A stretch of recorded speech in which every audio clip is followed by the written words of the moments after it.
Desde Panamá hasta México. Sígale el pulso a la información mesoamericana desde la visión de los movimientos sociales. Informativo Voces Nuestras, una producción de la Asociación Voces Nuestras. Hola, hola, qué gusto volvernos a encontrar. Les saluda Génesis R. Cruz y le doy la bienvenida al informativo mesoamericano Voces Nuestras. Llegamos a la emisión número 924. Vamos caminando hacia esas 1000 emisiones. Muchísimas gracias por acompañarnos desde donde quiera que nos esté escuchando, ya sea desde una radio comunitaria, en camino al trabajo, desde su casa o recorriendo ese territorio que usted habita y cuida todos los días. Esta semana volvemos a recorrer Mesoamérica para acercarle todas las historias que hablan de memoria, derechos humanos, cultura, justicia ambiental, organización y de las personas que siguen construyendo esperanza en medio de los desafíos que enfrenta nuestra región. Porque detrás de cada noticia hay comunidades que están resistiendo, que defienden sus derechos y que nos recuerdan que otra forma de comunicar también es posible. Estos son los titulares del informativo mesoamericano Voces Nuestras, número 924. En Panamá, la Iglesia pide transparencia y respeto a las comunidades de Río Indio. En Guatemala, consideran indignante la resolución del tribunal en el caso del genocidio Ixil. En Nicaragua, el régimen inhabilita para ejercer a miles de abogados y abogadas. En El Salvador, Amnistía Internacional denuncia detenciones arbitrarias y posibles crímenes de lesa humanidad bajo el régimen de excepción. En Honduras, alerta epidemiológica por baja cobertura de la vacunación y aumento de enfermedades prevenibles. En México, organizaciones cuestionan el gasto público y los impactos laborales del Mundial.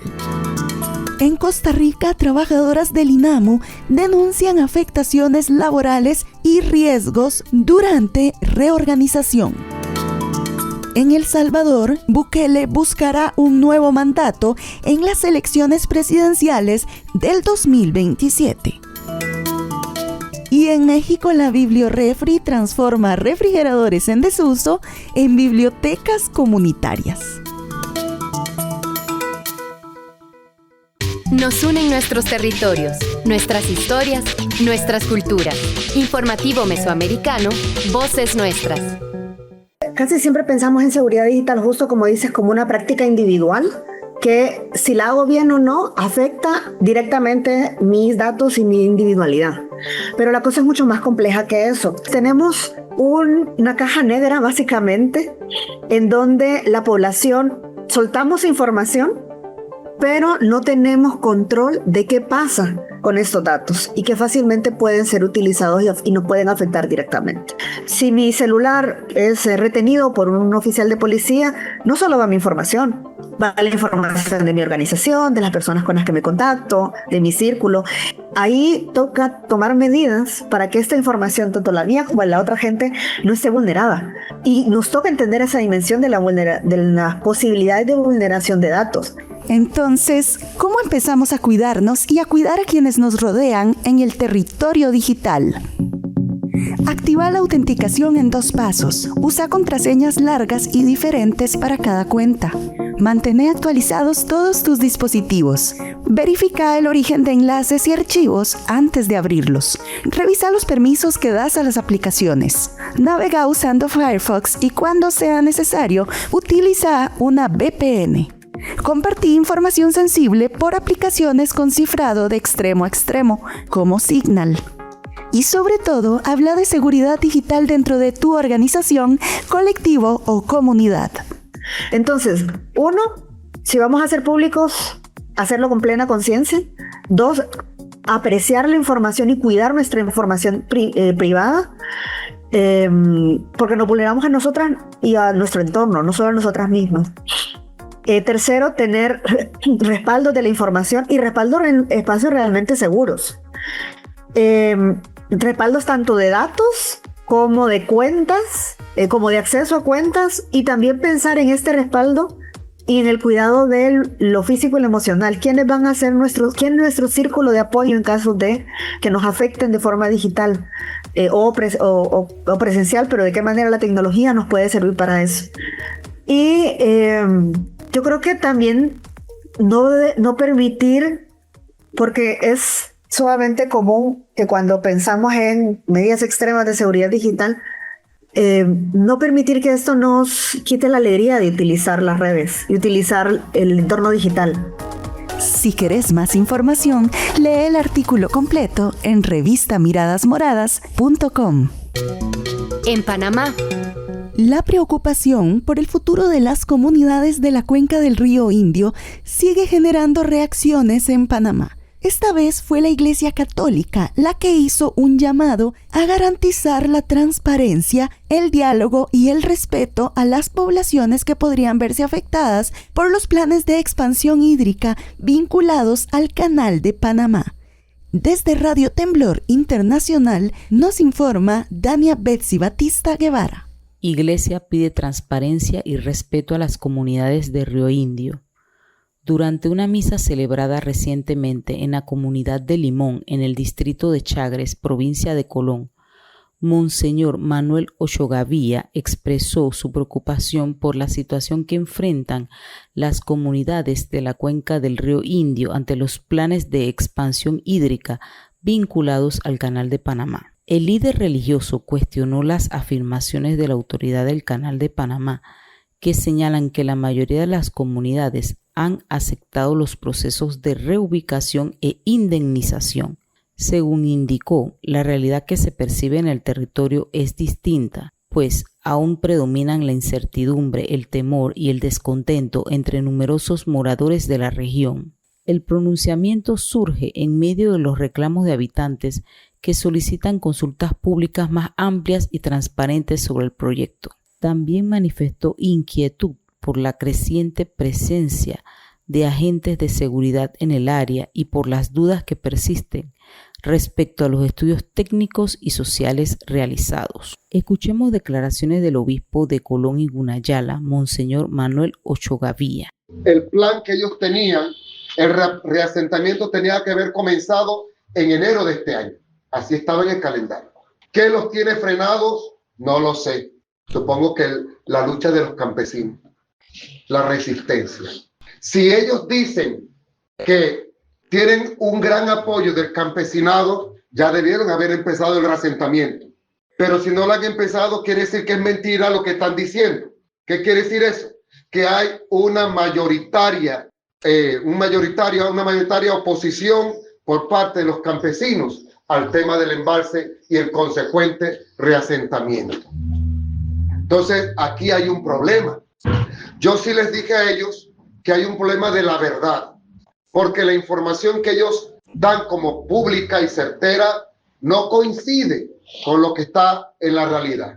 Y miren ustedes que sí les dije yo a ellos que por qué se buscaron una empresa como estos señores de ERM, que es una empresa que tiene una trayectoria malísima en proyectos de reasentamiento en América Latina. Búsquense otra empresa, porque esa empresa corrompe la información, no dice la verdad. Es la que está encargada de los censos y todo eso. No nos están haciendo caso. De hecho, yo se lo dije. Si ustedes vienen acá para hablar con los obispos, y los obispos se los estamos diciendo, y no nos están haciendo caso, entonces ¿para qué vienen? Si esto ustedes como creyentes, como católicos, que creo que algunos de ellos son católicos, esto que le estamos diciendo los pastores, sus pastores, y no nos hacen caso, entonces ¿para qué quieren que los pastores digan algo? En el fondo, ellos están buscando que la iglesia se quede callada para poder ellos proceder, porque lo que quieren es que la iglesia les facilite a ellos el proceso del embalse. Se equivocaron de personal. No vamos a estar del lado de ellos. Estamos del lado de los campesinos. Ustedes lo saben. Se lo hemos demostrado, ¿verdad? Entonces, ¿qué es importante?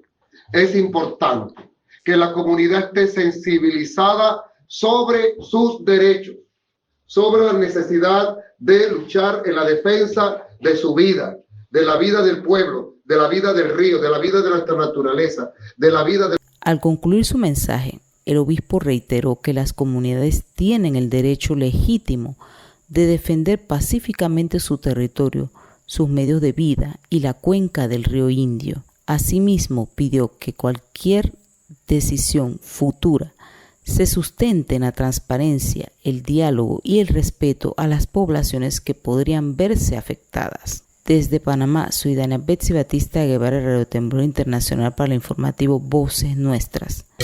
En Guatemala, la Sala de Primera Instancia del Tribunal Primero de Sentencia Penal de Mayor Riesgo B, presidida por la jueza Marlene Mayela González Arribillaga, otorgó medidas constitutivas al ex general retirado Manuel Benedicto Lucas García, acusado de genocidio, delitos contra los deberes de la humanidad y desaparición forzada contra el pueblo Ixil en Guatemala entre los años 1978 y 1982.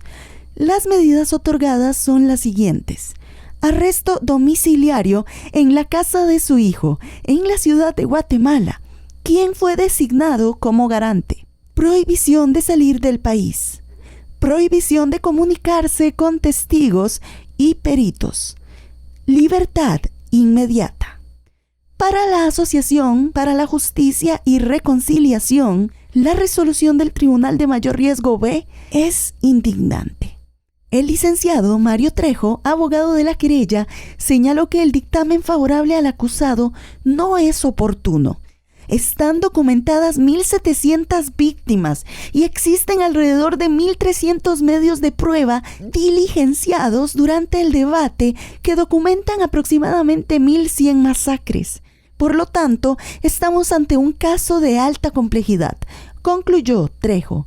La nota con el corresponsal Herbert Reyes. Silvio Tay, de AJR, considera indignante la resolución del tribunal. Y hoy en una audiencia que se dio en el Tribunal de Mayor Riesgo B, pues le dieron una medida sustitutiva para las víctimas y la Asociación para la Justicia y Reconciliación es bastante indignante. Nosotros nos preocupamos y alertamos ahí a las autoridades de justicia. Él como autor intelectual, como parte de la cadena de mando del Ejército de Guatemala, no estamos de acuerdo con la decisión que tomó el Tribunal de Mayor Riesgo.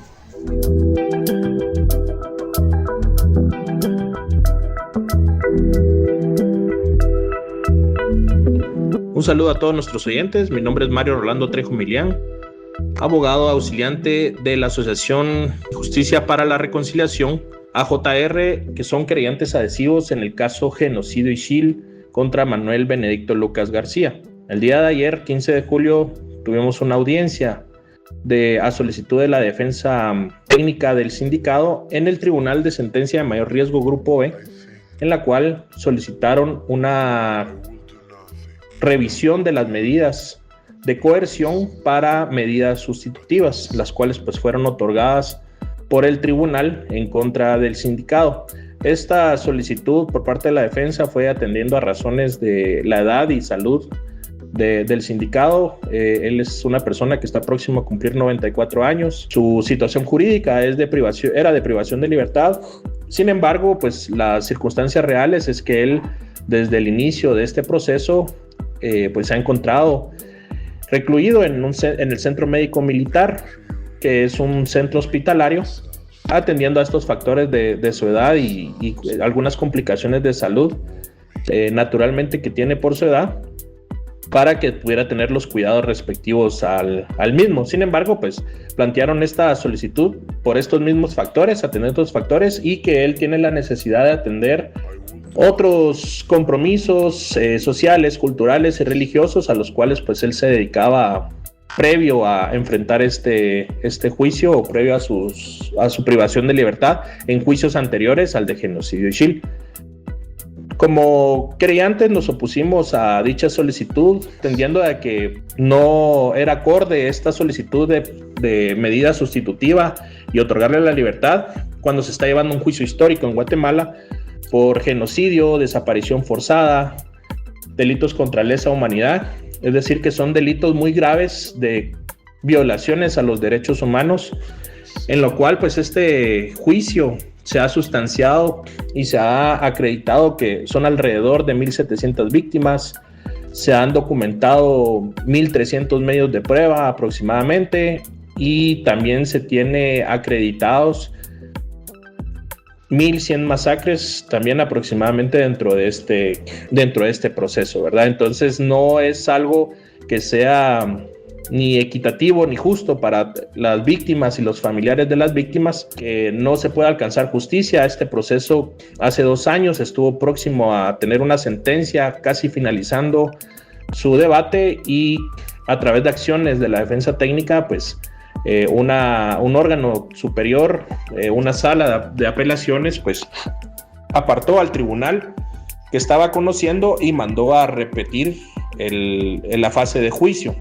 Entonces se sigue a la espera de que se pueda reiniciar el juicio en contra de Manuel Benedicto Lucas García. Sin embargo, el día de ayer ha retomado él su libertad hasta que pueda reiniciarse el juicio y eventualmente poder terminarlo. Nosotros nos hemos opuesto a esto por las razones de que podrían existir riesgos de fuga y de obstaculización a la averiguación de la verdad, derivado de que el sindicato tuvo un alto cargo cuando ejercieron estas masacres y estos hechos en los cuales se está juzgando. Nosotros seguimos en la postura de no estar de acuerdo con esta resolución y se plantearán las acciones correspondientes para buscar revertir la decisión del tribunal.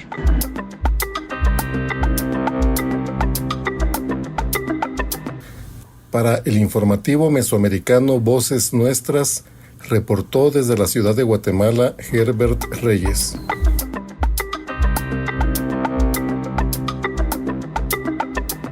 En Nicaragua.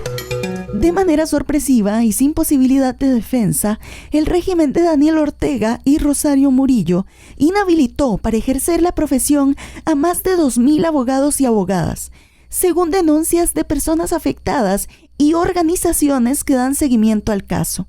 Entre las personas alcanzadas por esa medida figuran expresos políticos y personas exiliadas. La medida salió a la luz cuando profesionales del derecho, tanto dentro como fuera de Nicaragua, intentaron realizar trámites en el sistema digital de la Corte Suprema de Justicia, conocido como Nicarao, y descubrieron que sus nombres habían sido eliminados del registro, dejándolos sin acceso a la plataforma. Posteriormente, comenzaron a recibir notificaciones en sus domicilios y oficinas jurídicas informándoles de la suspensión definitiva de sus licencias. Además, se les otorgó un plazo para entregar los libros de protocolo y los sellos notariales sin que se les informaran las razones de la decisión ni se les brindara la posibilidad de impugnarla. La abogada Jacqueline Valdivia, madre de un expreso político y actualmente exiliada, lanzó un llamado al auxilio por la situación que enfrenta el gremio jurídico en Nicaragua. Advirtió que esta medida también afecta a la población que necesita acceder a servicios legales independientes. Y empecé a tratar de ingresar a las páginas de la Corte Suprema de Justicia y en todos los momentos lo intenté infinidades de veces, la verdad, y no me permitió ingresar. No salgo para nada, estoy fuera. No es de que solo yo lo haya intentado hacer, sino que también lo verifiqué con otras personas. Y me mandaron las capturas de pantalla en donde no estoy. Es una decepción completamente. Me siento impotente de saber de que con muchos profesionales están haciendo lo que ellos quieren, que ya sabemos quién es.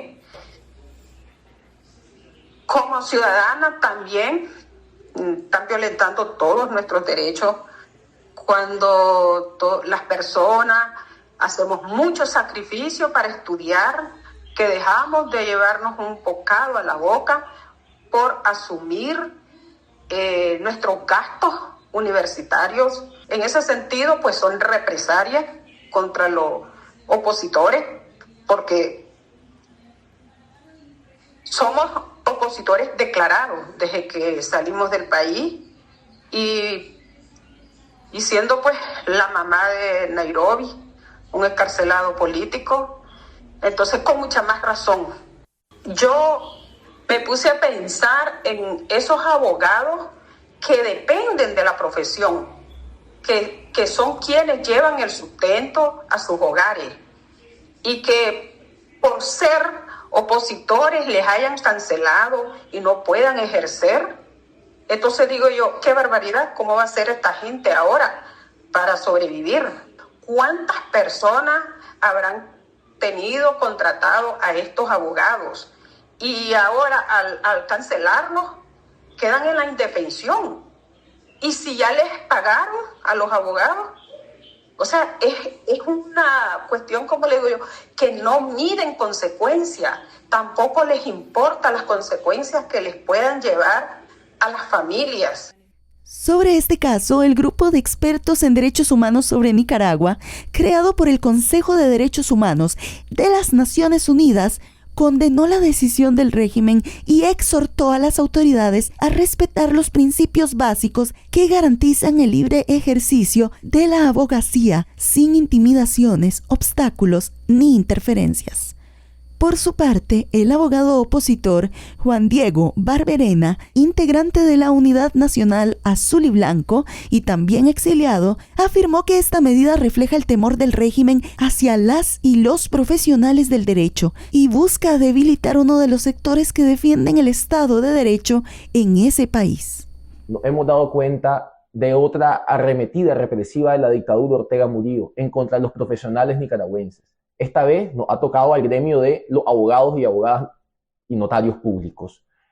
La dictadura ha cancelado al menos 2.500 registros de profesionales del derecho, lo cual significa que esta cantidad de abogados y abogadas ya no podemos acceder con nuestras credenciales, es decir, con nuestros registros, a los sistemas de gestión de despacho electrónico del Poder Judicial. No podemos acceder al sistema de gestión de causas electrónicas y además ya no podemos comprobar nuestra inscripción como abogados y notarios en la base de datos del Poder Judicial nicaragüense. Muchos de los abogados y abogadas afectados son jóvenes. Estamos hablando del futuro de la reflexión jurídica del país, escaso de reflexión jurídica por demás. Una medida que lo que busca la dictadura es amedrentar y además impedir la reflexión y la reflexión en el marco de la reconstrucción institucional que el país necesita una vez la dictadura salga del poder. Es el reflejo de que la dictadura persigue la inteligencia, es el reflejo que la dictadura persigue el pensamiento, es el reflejo que la dictadura persigue la independencia del pueblo nicaragüense.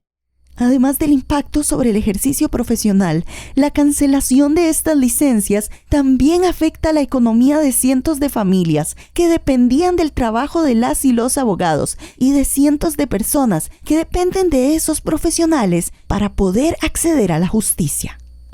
En El Salvador. Un reciente informe de Amnistía Internacional advierte sobre el impacto del régimen de excepción en El Salvador. La organización documentó detenciones arbitrarias masivas, desapariciones forzadas, restricciones al debido proceso y sostienen que las violaciones registradas podrían constituir crímenes de lesa humanidad.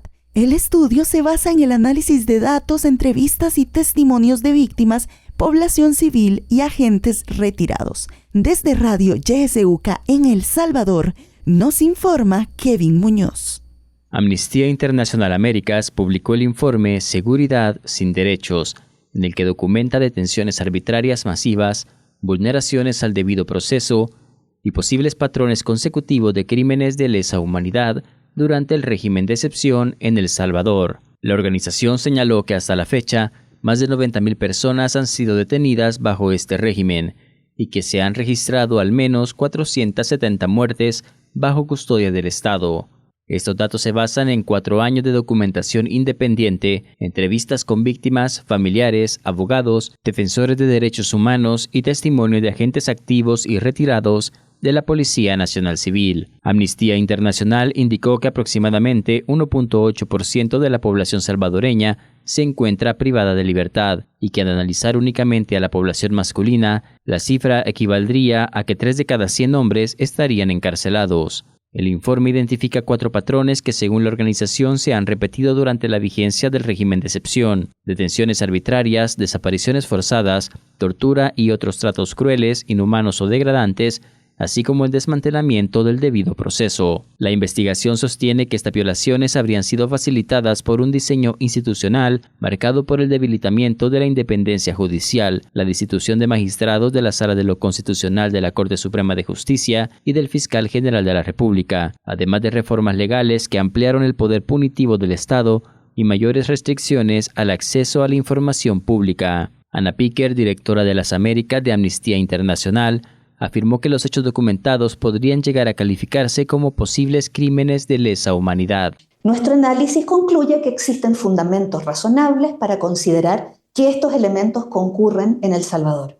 Es generalizado por la magnitud de las detenciones, es sistemático porque los mismos métodos fueron aplicados de manera reiterada por diferentes instituciones durante un periodo prolongado, es contra la población civil porque las víctimas eran personas bajo custodia del Estado o integrantes de comunidades enteras sometidas a estas prácticas. Y se produce conforme a una política estatal porque las medidas que lo hicieron posible fueron adoptadas, prorrogadas y defendidas públicamente por las autoridades salvadoreñas. Concluimos también que al menos 4 conductas podrían constituir crímenes de lesa humanidad: el encarcelamiento u otra privación grave de la libertad, la tortura, la desaparición forzada y otros actos inhumanos.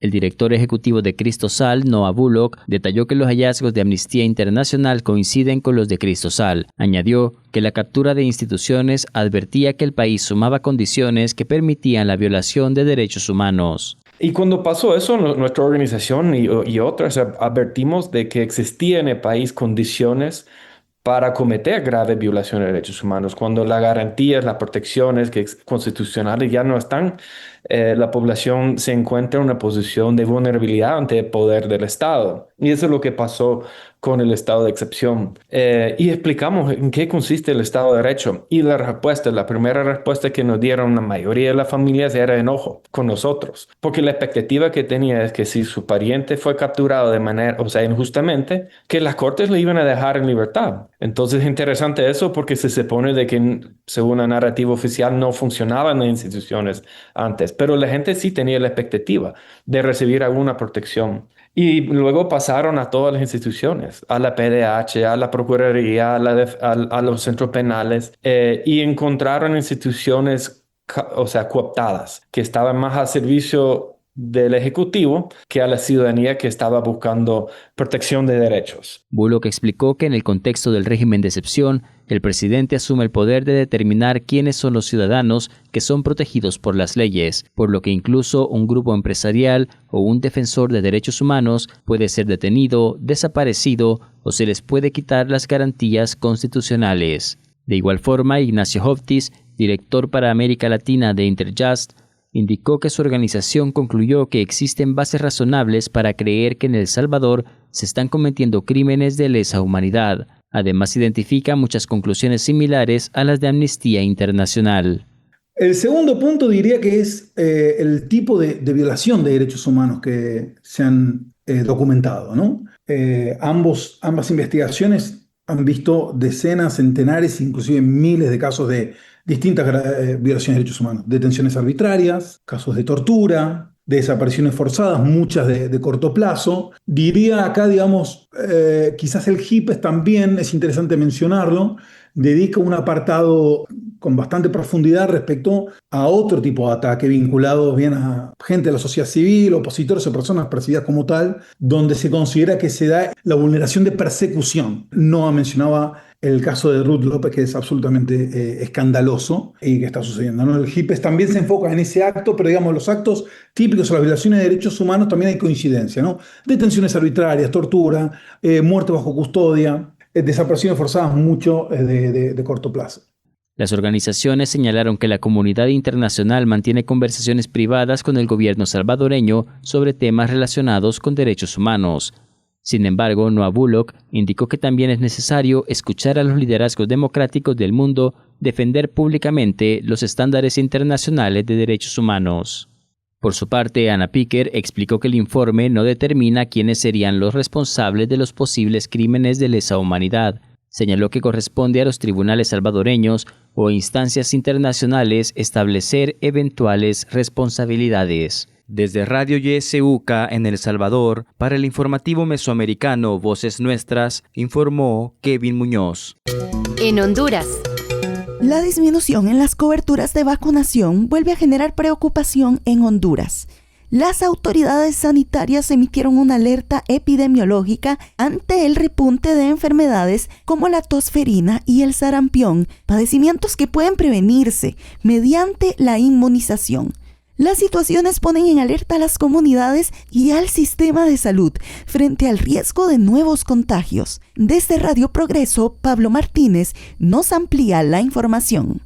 Los casos de sarampión y tosferina en el país han provocado que desde hace varios meses se haya declarado una alerta epidemiológica y el inicio de acciones para controlar su propagación. El doctor Darío Zúñiga, director del Hospital Escuela, advierte que la única vía para evitar el retorno del sarampión es a través de la vacunación masiva. Sin embargo, lamenta que los porcentajes actuales de cobertura sean menor al 80% y se requieren un 95% para lograr un alto índice de inmunización, razón por la cual se activó una alerta nacional para diseñar estrategias de contención en todas las regiones del territorio nacional. Evitar nosotros el sarampión de la única forma que lo podemos hacer es con la vacunación.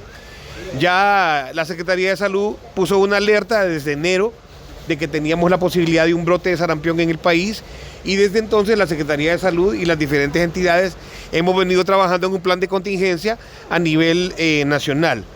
La campaña de vacunación es lo más importante. Los porcentajes de cobertura son bajos, del 79%, 80%, y se debe tener un porcentaje arriba del 95% para poder decir que estamos libres de una enfermedad. Por su parte, la epidemióloga Lizeth Mendoza resalta que el origen de este problema en torno a la reducción de las tasas de inmunización tuvo origen desde el 2017, pero se agudizó críticamente durante la crisis sanitaria por el COVID-19, tiempo en el que se descuidaron las demás vacunas para priorizar la emergencia del coronavirus. Por los grupos antivacunas, luego tuvimos el momento de la pandemia, que en ese momento pues la vacunación se orientó más a COVID y se desatendieron las otras vacunas. Sin embargo, decirles que la disminución de las coberturas de vacunación viene sucediendo desde el 2017. Otra fuerte realidad que está dejando varias víctimas, especialmente en la zona norte, es el brote de tosferina, que se desató un inusual incremento de contagios y que las cifras actuales en apenas 7 meses del 2026, es decir, a mitad del periodo epidemiológico, ya duplican la cantidad del año anterior, no solo en casos, sino en fallecidos, informa la doctora Leticia Puerto, representante del programa ampliado de inmunización. A partir de la semana 19 del año 2025 inició el incremento inusual de casos de tosferina y hemos continuado aumentando al grado que ya ahorita casi vamos a doblar el número de casos con el que finalizamos el 2025. El 2025 terminamos con 114 casos confirmados y ahorita ya llevamos 198 casos. A mitad del año ya estamos casi doblando el número de casos de tosferina que hubieron el año anterior. Ante este sombrío escenario, el panorama epidemiológico del país exige una respuesta inmediata que involucre no solo a las instituciones de salud, sino también a los padres y madres de familia. El repunte de la tosferina y el acecho del sarampión obliga a que se tomen acciones conjuntas de incrementar la vacunación y la aceptación ciudadana de aplicarse el esquema y evitar riesgos, especialmente para los niños y niñas, personas de la tercera edad, que son grupos más vulnerables ante estas enfermedades. Pablo Martínez. En México. Mientras el Mundial es presentado como una oportunidad para impulsar la economía, diversas organizaciones en México cuestionan el uso de recursos públicos destinados a ese evento y advierten que sus beneficios no llegan por igual a toda la población. También señalan que las mujeres asumen una parte importantísima de los costos laborales, especialmente en sectores con empleos precarizados y en las tareas de cuidados no remunerados. Desde Radio Guayacocotla, La Voz Campesina, nos informa Leticia Hernández. Queremos compartirles que el Mundial está por terminar. Durante varias semanas, muchas personas se reunieron para ver los partidos, apoyar a su selección y disfrutar del fútbol. Pero mientras se juega la gran final, surge una pregunta. ¿Quién cree usted que ganó más en este mundial? Desde Radio Guayacocotla les compartimos la voz de la gente. Sin duda este Mundial 2026 ha traído una gran ventaja, un gran punto a favor en la economía. Lo podemos observar que los más beneficiados han sido los restaurantes. Más que nada los extranjeros al probar nuestra gastronomía. Hablando económicamente, yo creo que los más beneficiados fueron la FIFA, y si hablamos en tema de fútbol y selecciones, yo creo que el más beneficiado ha sido Argentina por los temas de los árbitros, las decisiones arbitrales. En el sentido de que como que se le está dando apoyo a la selección de Argentina, incluso ya se habla de unas negociaciones por ahí de Donald Trump con el propio Javier Milei. Aquí el que va a sacar ventaja definitivamente es el Donald Trump. Lógicamente Argentina tendrá que pagar un precio. Hasta ahorita se sabe que los están proyectando para que se queden con el campeonato. Pues depende del tipo de beneficio. Económicamente, Estados Unidos parece ser el mayor ganador en términos absolutos, ya que albergó la mayoría de los partidos, se concentra la mayor parte del turismo, la venta de boletos, los patrocinios y la derrama económica. En su proporción a su economía, siento que México podría ser el más beneficiado. Aunque recibió menos partidos que Estados Unidos, el gasto de los visitantes representa una proporción mayor de su PIB. Y en imagen y legado futbolístico, México también salió muy fortalecido, ya que se convirtió en el primer país en organizar 3 Copas del Mundo. Creo que la FIFA y los patrocinadores fueron quienes más ganancias obtuvieron por todo el movimiento económico que genera el Mundial. La mayoría coincide en algo: las mayores ganancias no siempre se quedan en la cancha, que quienes más dinero obtienen suelen ser la FIFA, las grandes empresas patrocinadoras, las televisoras y las marcas que venden productos durante el torneo. México fue uno de los países sedes de este mundial. Para recibir el torneo se hicieron inversiones de infraestructura, transporte, seguridad y adecuaciones en los estadios, con recursos públicos y privados. Al mismo tiempo, como parte de los acuerdos para organizar el mundial, el gobierno mexicano otorgó exenciones fiscales a la FIFA y a algunas de las empresas relacionadas con el evento. Esto ha generado preguntas entre la gente y organizaciones. ¿Quién recibe los mayores beneficios? ¿Y quién asume los costos?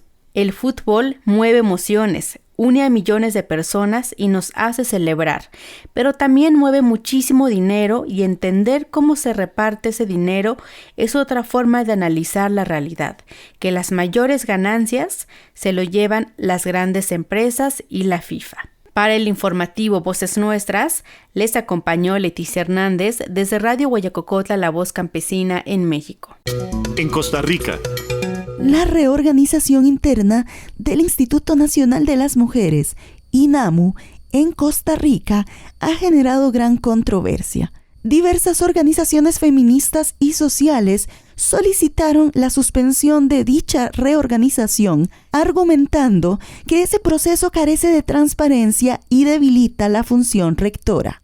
Este proceso generó también cuestionamientos por parte de las mismas trabajadoras del INAMU y del sindicato de la institución. La Asamblea de Personas Trabajadoras del INAMU y la seccional Unión Nacional de Trabajadores, INAMU, denuncian presuntas irregularidades en el proceso, afectaciones a los derechos laborales, y advierten que los cambios podrían debilitar la atención especializada que brinda la institución a cientos de mujeres en situación de violencia y vulnerabilidad. Según señalan, las reasignaciones de puestos y cambios en la estructura institucional se realizaron sin suficiente información, participación ni claridad sobre los criterios utilizados.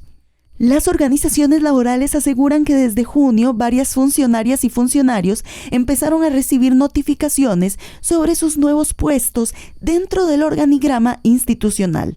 en un proceso que califican como poco transparente y generador de incertidumbre. Entre los principales cuestionamientos señalan la falta de información sobre los criterios técnicos utilizados para definir estos cambios, la reducción de plazas profesionales dedicadas a la gestión técnica y la ausencia de una estrategia de transición para garantizar la continuidad de los servicios. También denuncian que algunas funcionarias con amplia experiencia fueron trasladadas o reasignadas a puestos de menor responsabilidad, mientras que otras decisiones de personal no contarían, según indican, con ninguna justificación técnica clara. La representación sindical advierte además que el proceso ha generado afectaciones emocionales y a la salud mental de las trabajadoras de la institución debido al clima de incertidumbre y presión laboral. Organizaciones feministas y agrupaciones de mujeres presentaron una carta con más de 300 firmas cuestionando este proceso institucional de reorganización. En entrevista con el programa Interferencia de las radioemisoras de la Universidad de Costa Rica, Teresita Ramelini, psicóloga feminista y catedrática de la Universidad de Costa Rica, y Ana Felicia Torres, antropóloga y teóloga feminista, explicaron por qué este proceso está debilitando en realidad a la institución. En realidad lo que está pasando en este momento con este proceso de reorganización es que este proceso que se está llevando a cabo ya desde hace varios meses, vulnera los derechos laborales de las funcionarias o de las personas funcionarias, carece de criterios técnicos transparentes, resulta contrario desde nuestra perspectiva a la esencia y al mandato institucional del INAMU y también debilita la capacidad del INAMU para cumplir con los fines para los cuales fue creado.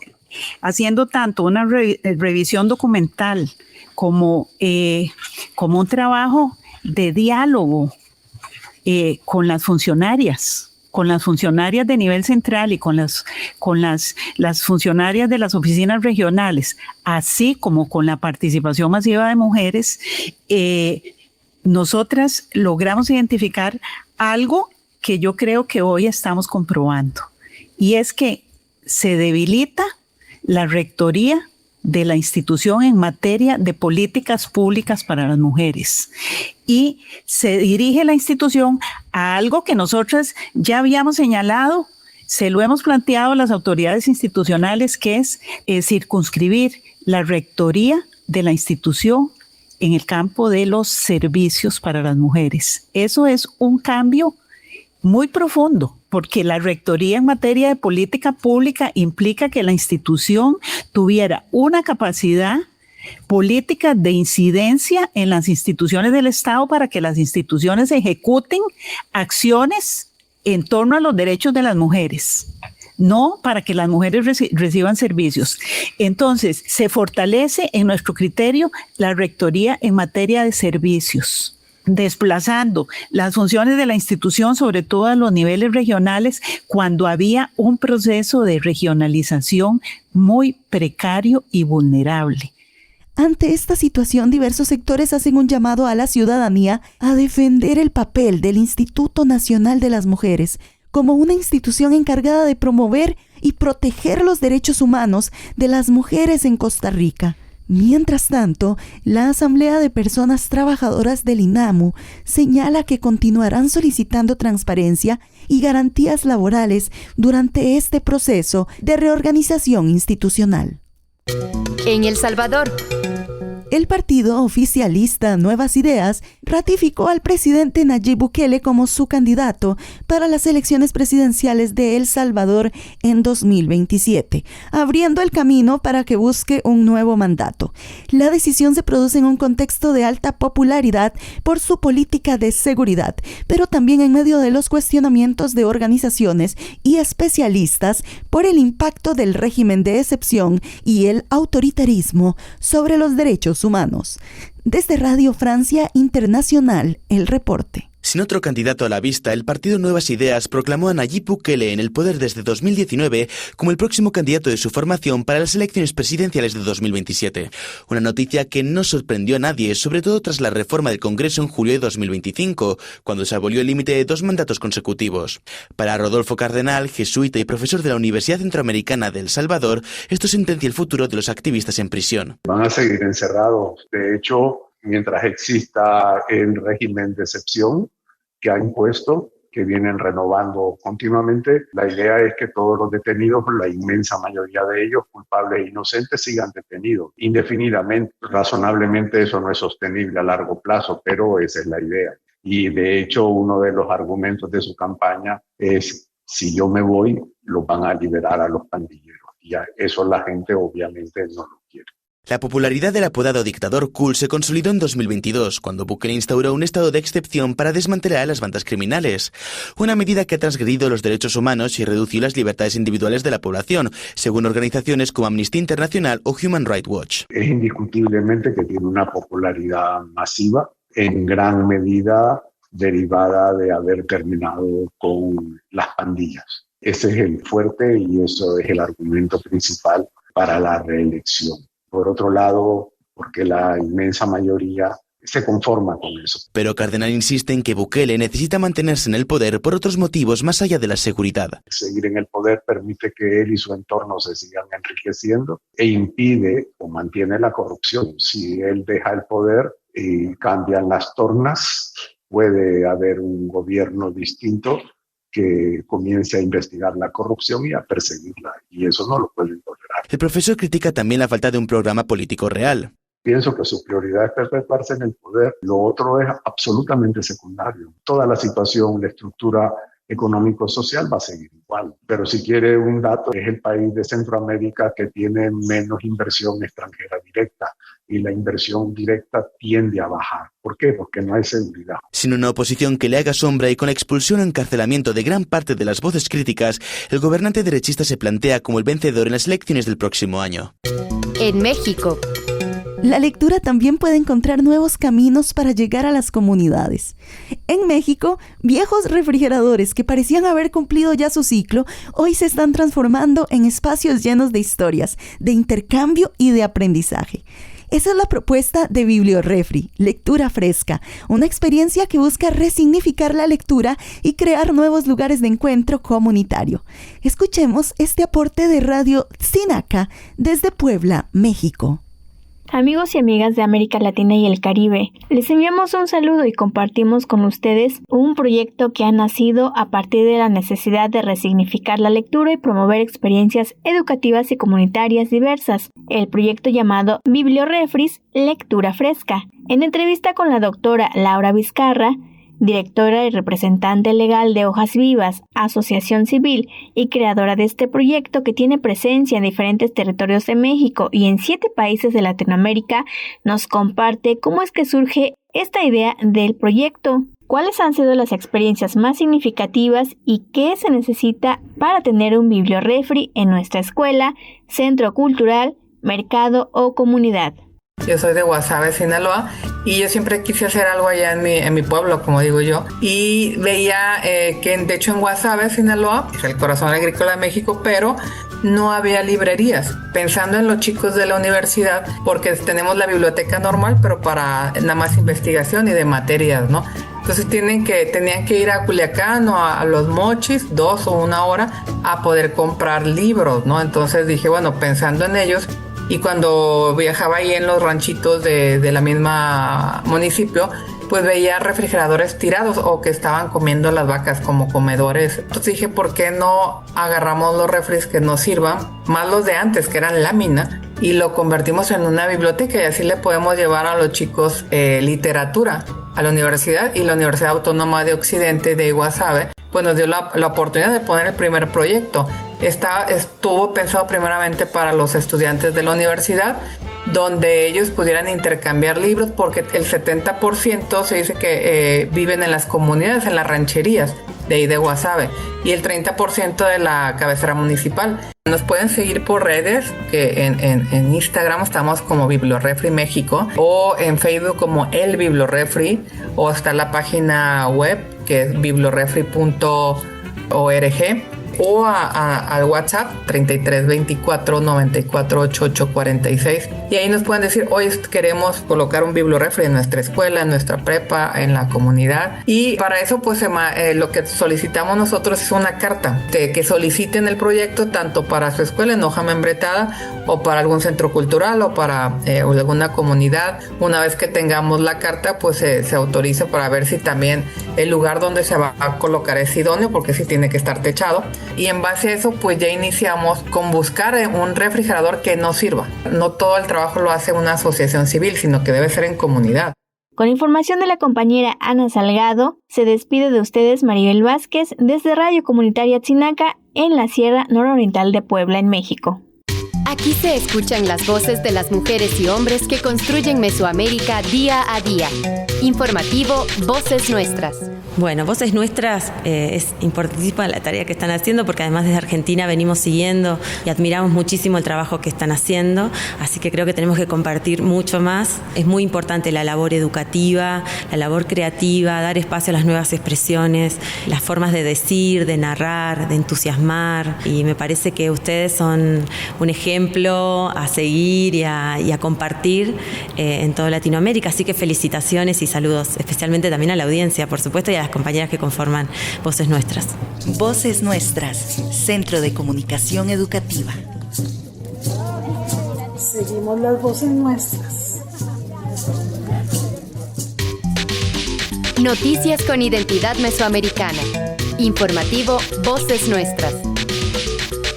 Con esta información nos despedimos por hoy. Muchísimas gracias por acompañarnos y por recorrer Mesoamérica junto a nosotras, escuchando las voces de quienes informan, resisten y construyen comunidad desde sus territorios. Un agradecimiento súper grande a la red de corresponsales, a las radios aliadas y a los medios aliados que hacen posible este informativo.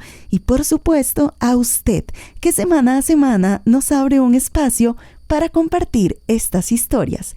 Les habló Génesis R. Cruz y nos encontramos la próxima semana. Hasta entonces.